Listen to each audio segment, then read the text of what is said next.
There are 23 provincial legislature seats in the City of Toronto. Over the last 4 provincial elections, that means 92 potential seats up for grabs. Do you know how many of those 92 general election seats the Ontario PC Party won? The answer is not a single one. They did win a by-election in Etobicoke and held that seat for 10 months, but promptly lost it in the ensuing general election. How do the Tories become players again in the Greater Toronto Area? Let's ask 2 PC candidates who ran in the June 2014 election.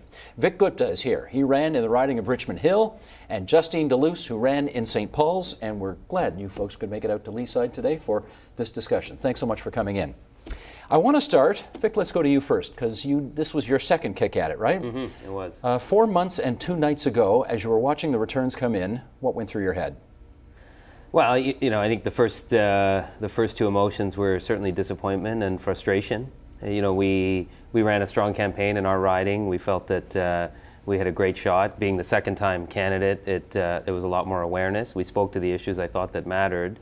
But there was, but it didn't work out. And I think the frustration side is that some of us sort of may have seen it coming a little bit with the style of campaign we decided to run. And so, the province has great challenges, and I thought that it was time for change. And so we're disappointed that we're not going to have a chance to implement some of our policies. Justine, you were a first-time candidate. I was. Nominated just before the budget, that's right, I guess, was brought in. That's right. Election night for you consisted of what? Well, it was my first time round, but I guess the big thing was certainly disappointment, and then the second thing that crossed my mind was just, wow, did we get it wrong? And what was the it that you got wrong? The it was the tone, and that we really weren't able to communicate some policy that I felt was good policy, that was needed policy, and that we failed when it came to the overall communication of our policy platform. So when did it change from, we've lost every single seat in the 416 for a 4th consecutive election, when did it change from that to, we really need to do something about this, we got to figure this out?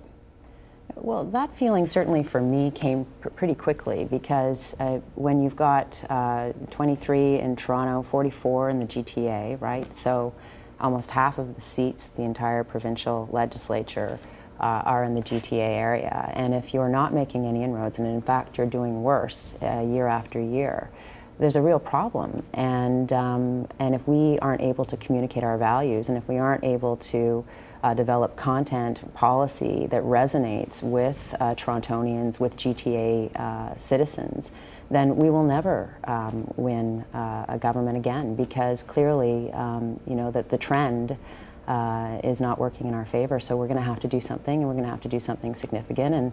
And it starts sort of with the rebuilding process, and certainly the leadership is part of that rebuild. Well, what you did was create something called the GTA Candidates PC Party Rebuild Working Group. Vic, first question, who picked that name? It's a working title, Stephen. It's, does not trip off the tongue. It doesn't. It doesn't. No, you're right. I mean, I think what's significant about it is that Justine and I spoke shortly after the election. I think we shared similar frustrations over the way the campaign had gone, and as I think she said, there's really there's a challenge in front of us. What is going on here in our party that we aren't connecting in the GTA? I think we reached out to other GTA candidates, many of whom felt we were pleasantly surprised in a sense of how many felt similar to us. And so we decided to come together as a group. For those of us that, we knocked on the doors in these ridings, tens of thousands of them, we heard directly from people out there on the issues. So we thought we were the perfect group of people to come together. We were interested with a number of people coming together to want to be part of a dialogue to rebuild our party.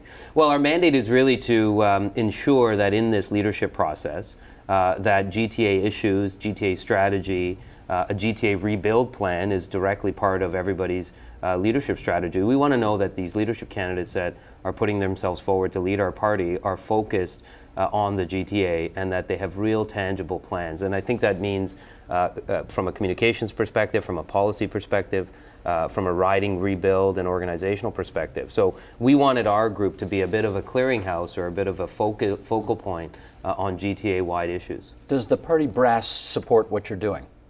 Oh, you know, we've been encouraged by their support, and certainly I think they welcome, from a grassroots standpoint, they welcome party members and candidates of record getting involved and wanting to be a part of the rebuild process. So we've been encouraged by their response. Okay, I want to pick up on one word you used earlier, which was tone.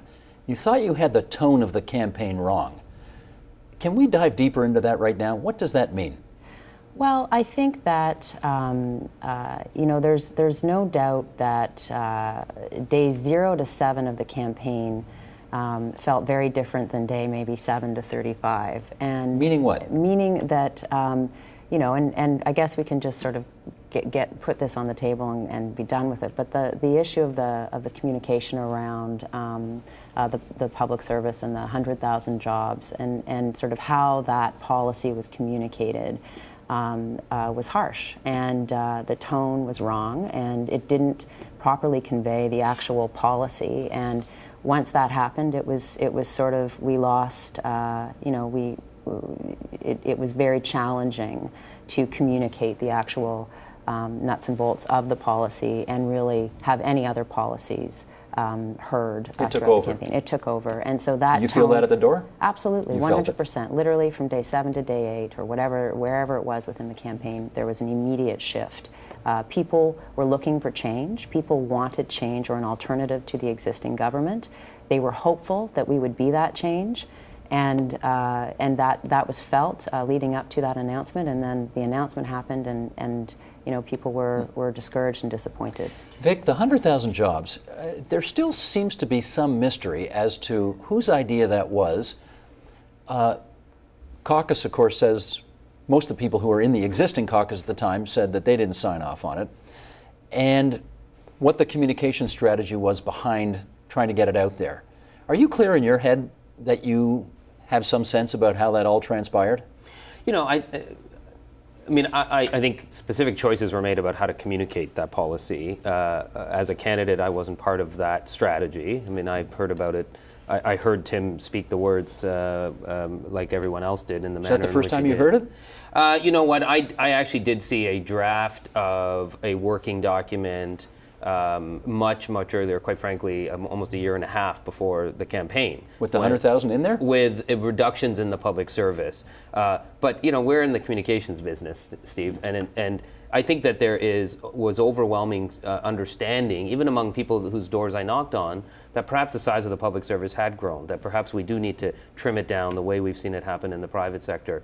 You know, any organization that's grown by the size that it has, we got to take a look at the value that we're offering. But there's a way to choose to communicate that, and I think we chose a certain way that, to me, reflects the fact that we weren't in touch with the hearts and minds of the people in the GTA. You know, Toronto is a city region. I think that there are a number of other issues that are affecting Toronto and the region, and you know, people are struggling every day in their lives. You know, the 2-income families who are stuck in traffic, who are wanting to get around. They don't like government wasting their money, and I think we just chose to communicate that particular policy and others in a way that just did not resonate. Fair to say that the party put forward that policy with a little too much enthusiasm and relish, as opposed to in a kinder, gentler way?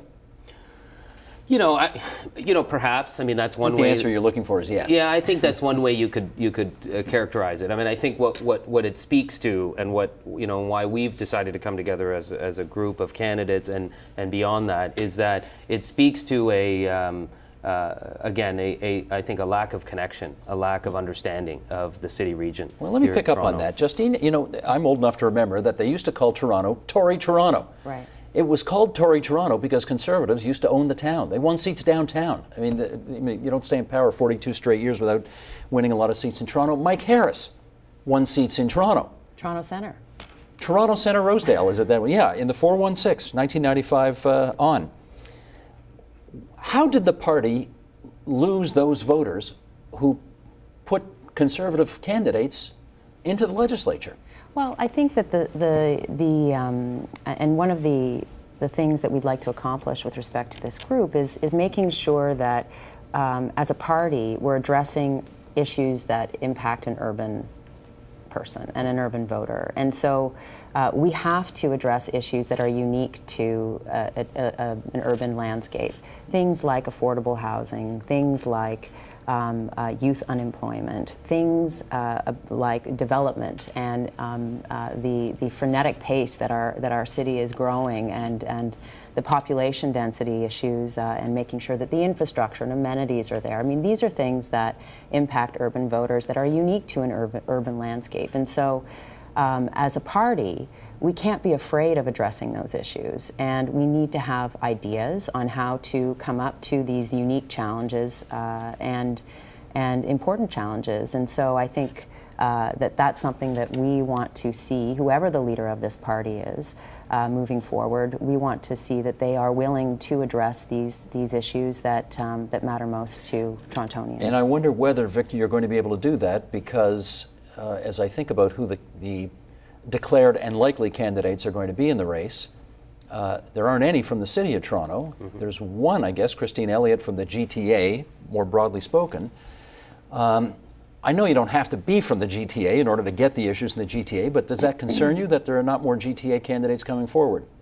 Well, I think that's part of why we again formed this group, Steve. I think that we are looking to see. You're right. You don't have to be from the GTA to understand the issues of the GTA, but so we're looking to ensure that our candidates are forced to really dive deep and understand some of these issues and communicate to us what's their plan and what's their strategy going to be. So we're looking forward to that healthy discussion, and if we can help lead that discussion a little bit, that's sort of the role we're trying to play with our group. Are you backing anybody in the race? No. Part of our mandate as our group is to remain unaligned. Same for you? Same. Unaligned. Unaligned. And I don't think that we've had enough time to assess. Certainly, I think 5 candidates have come forward. There could be more, and we really want to take our time. There's no reason to rush. We want to get this right. We need to get this right. And the convention's not until May. Not right? until May. Got some There's time. lots of time. So we really want to see what they have to say about. Let me just finish up on this, because there's always a temptation after an election loss to say, it's all the leader's fault. We're going to blame the leader. The party's really fine, the message was fine, the communications were fine, the policy was fine, it was the leader. Do you think that's the case here? No, I disagree. I think that it's a combination of things. I think that everybody plays a role in a campaign. Decisions are made, and certainly the leader plays a role in that team, but it's not all the leader's fault. It's a group effort, whether you win or whether you lose, and responsibility isn't one sole person's. It's not one sole person's responsibility. I think the PC party's won 2 elections in the last 32 years, which is not great. So it's beyond the leader, isn't it?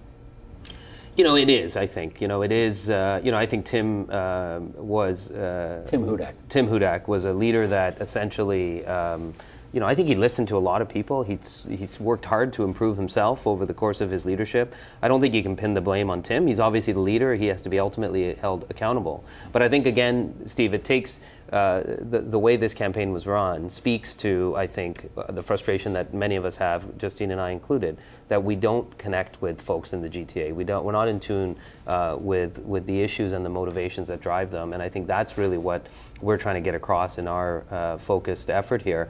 It's and I would add one more point. It's important. It's important for the sake of our democracy, quite frankly, that we have a viable alternative to the governing party. The fact that the Conservative Party, a party that's governed for most of the last 100 years, hasn't won more than 2 elections in the last 32 years. Now that I think of it, 33 years. My math was a little off. Right. There were a lot of people who were angry at me, who wanted to vote for me and said they couldn't, because they know change is good. Change is important for our democracy. And so I think that's why it's important that the PC party be a viable option for people in Ontario. Gotcha. And we thank the 2 of you for coming into TVO to talk about it tonight. Vic Gupta, Justine Deluse, thanks very much. Thank you. Thanks, Steve. Support Ontario's public television. Donate at tvo.org.